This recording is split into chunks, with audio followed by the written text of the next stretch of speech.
Hi guys, it's Natalie and I'm here to do a book haul of 5 books. That's why I called it a small or mini book haul. And I'm also here to give you my TBR because I am participating in the first BookTube Readathon ever. I'm doing the Owl Magic Readathon and it's being done by Book Roast. I will talk about that a little bit later.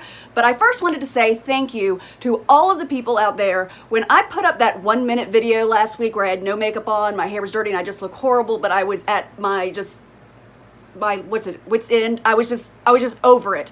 I had videos that wouldn't upload. I had videos that I had edited and then were told were damaged, and it was crazy. Immediately you were telling me what kind of cameras you use, what kind of editing software, so I made a list of all these different cameras and software and whatnot. So as right now, I'm still using my iPhone 10. I'm going to keep using that as long as we keep it still working. We found some bugs in it that hopefully that was the problem. But I am going to start with the book haul of 5 books. And no, I did not get in trouble again with Book Outlet. This has nothing to do with free shipping.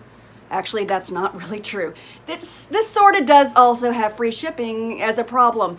This is not where I went and binged and bought a whole bunch of books. I got myself, well, I'm not going to say I got myself in trouble, but the reason I now have 5 new books is because I would keep hearing about a book or certain books over and over and over again. And finally, after like the 30th time someone would be raving about a book, I'd be like, oh my gosh. And I'd go and I'd open a new window because I'd be watching it on my laptop. I would open a new window, Amazon, click. And I'd be like, well, what's the big deal? It's one book. I deserve one book, right? Even though 3 days later, I would do it again and do it again. So I got away from the free shipping with the $35, but now I got caught in the whole, it's just one book. So, but since it's already done, the damage is done, I'm going to show you what I got. So let's start with the book haul. All right, the first book I got, I believe, is a middle grade book. I picked up Nevermore. And for a middle grade book, I have to say, this is quite a long book. And for those of you who don't know what it's about, I'm just going to read a little bit. It just says that Morgan Crow is cursed, so I'm going to assume she's the main character. And she's born on Eventide, the unluckiest day for any child to be born. I have no idea why. I guess that's why I got to read this big old book. Morgan is blamed for all local misfortunes, and worst of all, the curse dooms her to die at midnight on her 11th birthday. Well, that's a bummer. But as Morgan waits her fate, a remarkable man named Jupiter North appears, whisking her away into the safety of a secret magical city called Nevermore. I've been hearing about this book forever. It sounds so wonderful. I mean, look at the cover. You've got kids with sparkly umbrellas. I mean, how could this not be great, right? And I know it's even got a sequel because I've heard people go on and on about the sequel called Wondersmith. So I really hope I enjoy this. And I love it's a big book, so that's another reason I made in one of the rapid fire book tags. One of the questions was, do you like short books or long books? And I said, well, it depends. Is it a good story? If it's a good story, I would rather it be a long book. I mean, I don't mind a long book if I'm loving every minute of it. If it's not so great, I hope it's a short book. So this is a long book, so it needs to be a good one. This next book I got is called Nevernight. Of course, I've heard about it a bazillion times on BookTube, but what finally made me go ahead to Amazon that fateful day and click on it was I got this in my, was it my owl crate? I think it was my owl crate, yes. Owl crate, owls on the bottom, where it says never flinch, never fear, never forget. And I was like, I have no idea what that's about. And then I found out it was from the book Nevernight, and I went, oh, Nevernight, there's another book I've heard about a bazillion times and don't own. So on that day, that's what I got.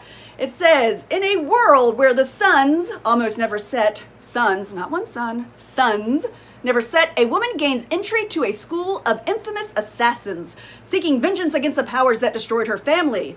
Daughter of an executed traitor, Mia Corvair is barely able to escape her father's failed rebellion with her life. Alone and friendless, she wanders a city built from the bones of a dead god. Oh my goodness. But her gift for speaking with the shadows leads her to the hearth of a retired killer and a future she never imagined. And now Mia is apprenticed to the deadliest flock of assassins in the entire Republic, the Red Church. Wow, that sounds really intense. And I'm trying to think, I think this is a series, right? Yeah, it says book 1. So if it says book 1, I'm assuming there's a book 2. I hope it's already come out. That's a good question. Put that in the comments. I don't know if this is the first book and the sequels are coming, or it's the first book and there's tons of sequels that are already out. I'm not sure. But that is why this one was picked. This This next one actually is because so many people, I've had so many conversations about Sarah J. Maas and how I hear about her all the time on BookTube, but she has so many books out. I'm like, I don't know where to start. So I know I've had conversations online with so many of you about where to start, and I noticed that most people told me to start with Throne of Glass. So after my upteenth conversation with a booktuber about Sarah J. Maas, and she's told me about the Throne of Glass, on that day, after that conversation, open the window, Amazon click, and Throne of Glass came in. So I really hope I like Sarah J. Maas because so many of you seem to just love her, and she has so many books out. I believe this is the first of like 6 or 7 books in a series, and she has more than one series. So yeah, I really hope it's good.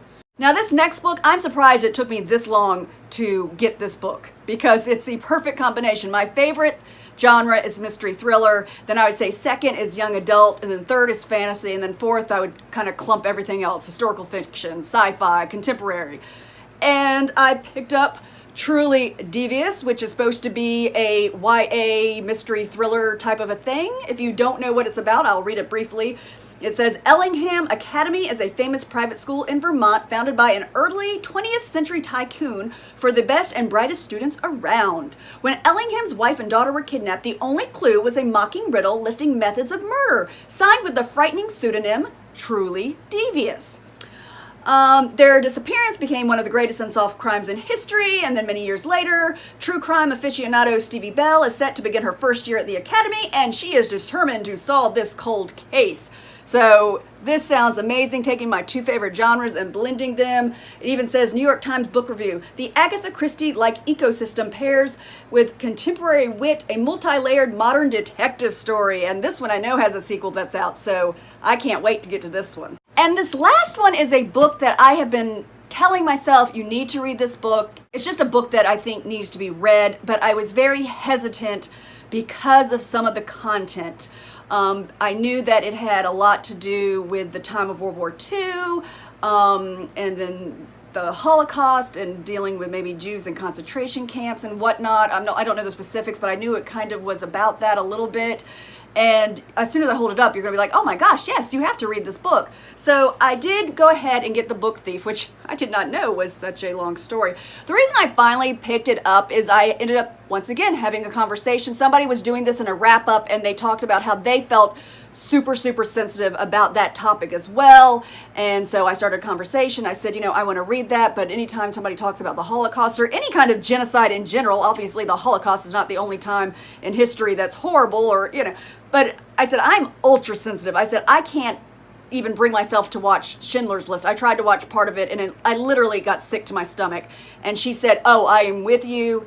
You'll be able to handle this book. So went ahead and got it, and I think this is a must read, so I'm very excited that I'm going to read this, and hopefully it won't be too much for me. All right, now to the Owl Magical Readathon. I am so excited because when I came on BookTube, people were always talking about the readathons they were doing, and so I would ask, I'm like, where are you finding out about these readathons? And so many of you were like, oh girl, you got to get on Twitter. We talk about readathons on Twitter, blah, blah, blah. So I finally joined Twitter.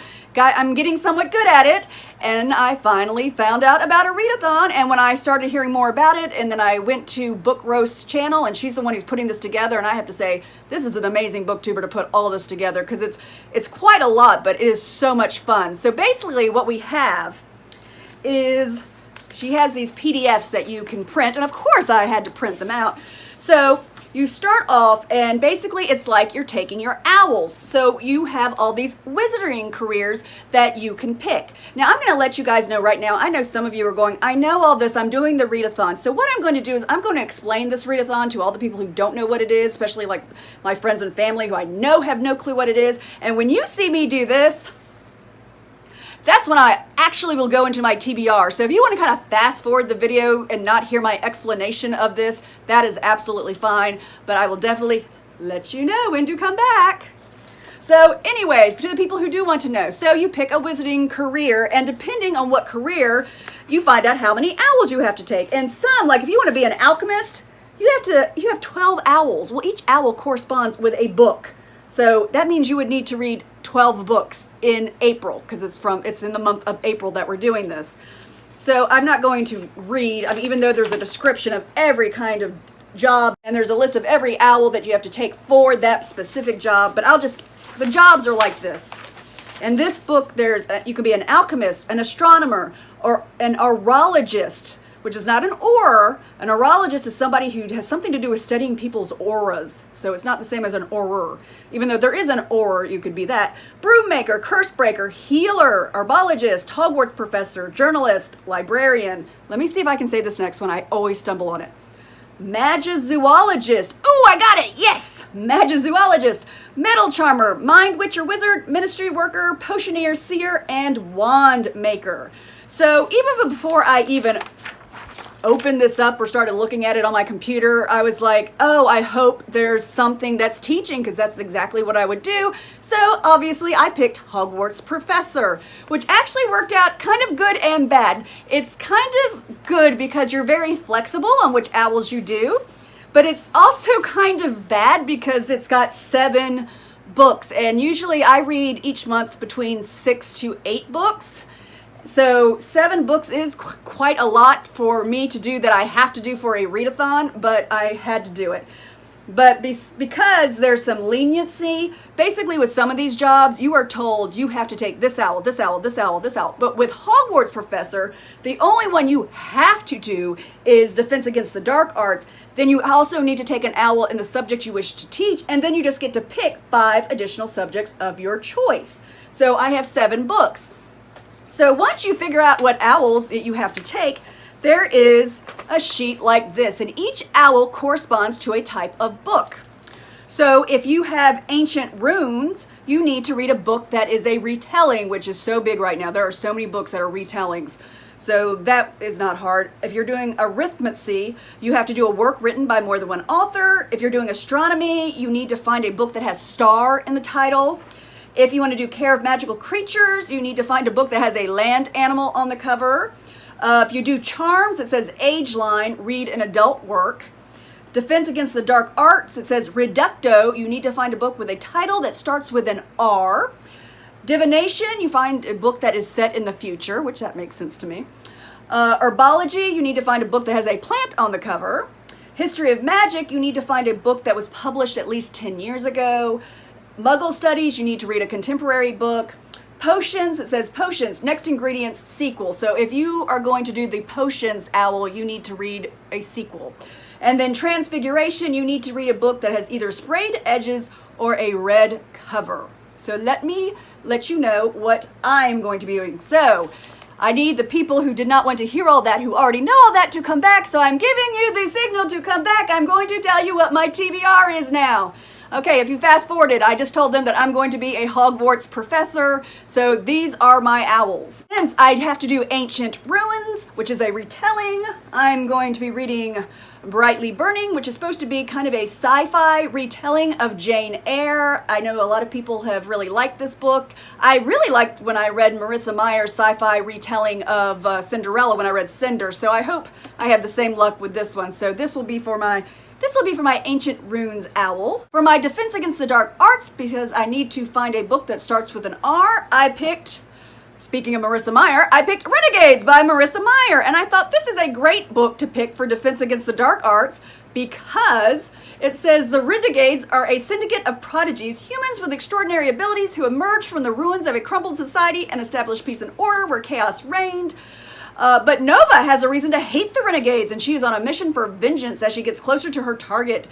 She meets Adrian, a renegade boy who believes in justice and in Nova, but Nova's allegiance is to a villain who has the power to end them both. So we're dealing with people who have superpowers and superheroes, and she's going to be fighting with powers. So I thought Defense Against the Dark Arts, I thought this was a really good match for that. And I have to mention, because I have not decided what subject I want to teach, I know that I'm interested in astronomy, I'm interested in the history of magic, and I'm also interested in the care of magical creatures. So I'm just going to do all 3 of those. And then in August, I believe, we do our newts, and I don't know when we do that, we have to be more specific, but I think for right now, I can kind of leave it open.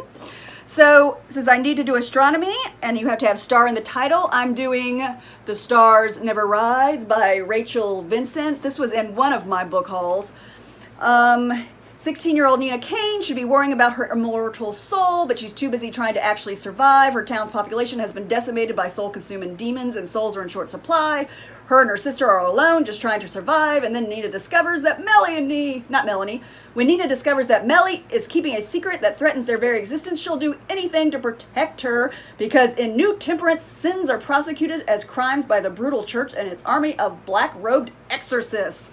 So, wow, this sounds really intense, but it has star in the title, so that's all I had to do to get the astronomy owl. Now, for the care of magical creatures, I was a little bit nervous because I didn't know if I had a really great book that had, well, I didn't know if this book would count as being a great land animal, but after watching so many people do their TBRs for this readathon, I have seen some stretches. I have seen people pull up books where there'll be like a little tiny teddy bear on the cover of a graphic novel, and they'll pick that. Not that there's anything wrong with it, or there's been some stretches. So now that I've seen those stretches, I'm not feeling so bad about the stretch I am doing. To me, a land animal is any animal that does not live in the sea. So don't sit there and go, well, technically, isn't that like, that could be a sky animal too. So I'm doing the School of Good and Evil, and I thought these were geese, but then I went, no, I think those are swans. But whatever they are, they're birds, and they don't live in the water. So to me, they count as land animals. Plus, the fact that it's called the School for Good and Evil, that kind of ties in. We're talking about a magical school. So I'm like, that would be perfect to kind of fit in with this readathon anyway. And I just know that if you are in the fairy tale land, if you're going to be like a princess or a hero, you go to the good side of the school. And if you're going to be a villain, you go to the bad side. And somehow these two girls get switched and are going to the wrong side. That's all I know. But I thought this would be a really great book for this readathon, so I picked it. Also because I couldn't find another one that had an animal on it, so it worked out. For charms, age line, it says pick an adult work. This worked out perfect for me because this is also one of my book club books. The Seven Husbands of Evelyn Hugo. I've already read some of it. It's already really, really great, and everybody seems to love it, so this will be my charms book for this readathon. For the history of magic, since that is one that I would actually consider teaching if I was a professor at Hogwarts, I'm going to be pulling out of my recent book haul, and this book was published in 2005, so I will be reading the book Thief. I already explained what it was sort of about. All I know it's in the time frame of the Holocaust, but I don't really know a whole lot else about it. I just know it's a must-read, so when I do my wrap-up, I will tell you more about it. But this, like I said before, this is a big book. All right, my Transfiguration book is a little bit of a stretch too, but I'm going to read Four Dead Queens, which was in my Owl Crate. Now, you might be going, is that red? Well, technically, if you were to go to a bookstore, Four Dead Queens had a blue hue all over it, but for Owl Crate, they did something different and they decided to put a red hue. And I know it's not super red, but there's a red hue, and if you really look closely, and if you were here, you could see there's a red hue all over the book. And I really wanted to read this because it's supposed to be an Agatha Christie type book, but it's supposed to be an Agatha Christie set in a fantasy world where the four queens that kind of rule one big area together all end up dead, and they have to figure it out. So I wanted to read this, and I said, red hue, close enough. That'll work for me. So these are all the books that I need to read for this readathon. Some of you guys were really smart. Some of you were like, well, I picked some small books or short books, and I picked some graphic novels so it wouldn't be so difficult. But I always like to, go big or go home? So all of these are pretty big books. So yeah, I'll be reading these in April. If you know me personally, you might not want to call or reach out to me in the month of April because I think I'm going to have to be reading about 68 hours a day to get through all of these books. But don't get me wrong, I'm very excited because I think these books sound so good, and I have read like the first chapter of some of them just to make sure. Like I read the prologue in the first chapter of Renegades last night, and I was so excited because that was a thick book too, and I was like, but it already caught my attention. I can't wait to read it. All right, I'm going to do my booktuber shout out, and I have to say this is getting so hard. It started out as such a great idea. I was like, I watch so much booktube. Let me start letting you guys know some great booktubers. I really wanted to do this not so much for the booktuber to get attention, not that that's not a great kind of side effect of it all, but more just to let you guys know about some great channels that you might not realize are out there because I wanted you to benefit from all of the booktube watching I do. So, and like I've said before, if you haven't heard me say this before, the person I shout out, I always let them know ahead of time it's coming so that they'll know it's there. So don't feel like, oh, I have to watch every video she does. I will let you know. But this has gotten so hard because when I was going to do this video, I'm doing my script and doing my little bullet points of what I want to discuss in this video, and then I was like, oh, okay, who am I going to shout out? And so I started writing down names of possibilities, and I got to like 14 names, and I was like, oh, this is so hard. There's so many of you out there that I just really, really enjoy and watch. And you know I watch because I leave so many comments, and I'm watching all day long. My husband will tell you, he will come around the corner into the living room, and he'll hear from my laptop some voice going, and I really didn't like this book, and I can see him, he'll be like, oh gosh, she's watching book 2 again, my goodness, like, do you ever, like, I've watched maybe 2 TV shows, so this was really, really hard, and so I couldn't figure it out. I put it to the side.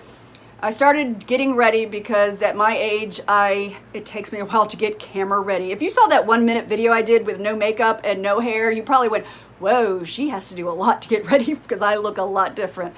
So I was like, I'm just going to think about it. But once again, as I'm doing my makeup and whatnot, I'm watching booktube videos, and I was watching one of you guys do your video, and you were making me laugh so hard. And I was thinking back to, yeah, this person always makes me laugh. So this shout out is going to be for Katie, another Katie. I already did Katie at Katie's Bookish Escape, but this is Katie at Book Bliss.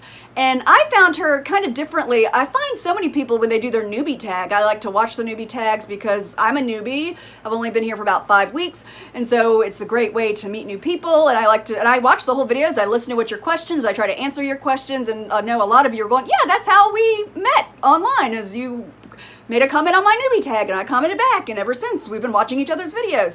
But this was just somebody I just found when I was scrolling through for something else. I'd never heard of her, and I just clicked on her video, and it was hysterical. She is just super, super funny, and that's what I like about her. In fact, I put on there, I said, I'm so glad I found your channel. I said, you are just making me laugh so hard. She reminds me, I know this sounds weird, she actually reminds me of myself a little bit. We just have very similar senses of humor. I just almost wish that she was like my next door neighbor or something, because the things she finds funny, I find funny. And I think she dropped a video. Well, she dropped the video today, but I'm not posting this video today. But she posted a video about relationships and books that she just does not understand. And one of them, I'm just going to tell you one because she did a whole bunch of them. But the first one she did was Ron and Hermione, which I totally agree. I never thought Ron and Hermione should be together. But when she's doing it, it was just so hysterical. So this is another one I'm recommending because she's so funny and you will enjoy her. And Book Bliss, I think I don't know if I said this or not, but I think I told her the first time I made a comment. I said, you picked the perfect name, Book Bliss, because you are energetic and you are hysterically funny, and her videos are so much fun. So I will link her down in the description. I will also link the channel for Book Roast. That is the girl who put this whole Owl Magic Readathon together. And you still have time because I'm dropping this. It should be either the last day of March or the day before the last day of March, because we have to start this on Monday. I know that's kind of short notice, but I mean, just all you need to do is figure out a job, figure out the owls you need. When I found out about this readathon and then I downloaded the 2 PDFs and I quickly picked my job and I quickly figured out what owls I need, I think I did it in less than an hour. I figured out what I needed, went and looked at all the books I've hauled from my book hauls, and I found something for each thing. So it doesn't take long to get ready. So if you haven't had a chance to check this out, this is a fun readathon. I'm so glad this is the one that I'm starting with. And I'm so glad that all of you told me to join Twitter, because that is the way I found out about it. So I will link both Book Bliss and Book Roast down in the description. And hopefully this goes well. Hopefully I can get through all of these books, because I picked some really big books for this one. So thank you so much for watching, and I will see you guys next time.